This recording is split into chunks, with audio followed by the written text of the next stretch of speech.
राज्य मंत्रिमंडळातून डावलण्यात आल्यानं नाराज असलेले राष्ट्रवादी काँग्रेसचे ज्येष्ठ नेते छगन भुजबळ यांनी काल रात्री मुख्यमंत्री देवेंद्र फडणवीसांची भेट घेतली। मुख्यमंत्र्यांच्या मेघदूत बंगल्यावर भुजबळांनी मुख्यमंत्र्यांची भेट घेतली। अजित पवारांच्या देवगिरी बंगल्यावर झालेल्या राष्ट्रवादी काँग्रेसच्या नियमित बैठकीला भुजबळ अनुपस्थित होते।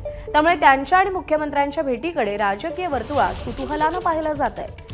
राष्ट्रवादीच्या बैठकीवर भुजबळांना विचारलं असता आपली जिथे गरज असेल तिथेच जातो अशी खोचक प्रतिक्रिया त्यांनी यावेळी दिली आहे।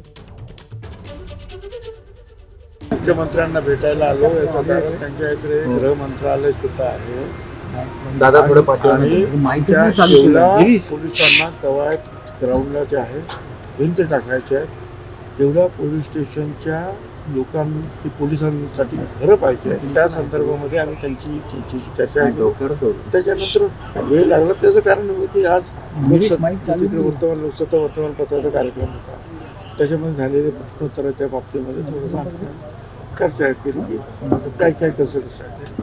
बाकी राजकारणावर चर्चा करण्याचं काही कारण नाही। माझी जिथे गरज असेल गरज नाही तिथे मी काही जात नाही। पण तुम्ही अजूनही नाराज आहात का? मी काल पण सांगा आता किती नाराज आहे की नाही त्याचा अजून ते थर्मामीटर का मिळालेलं नाही। एबीपी माझा, उघडा डोळे बघा नीट।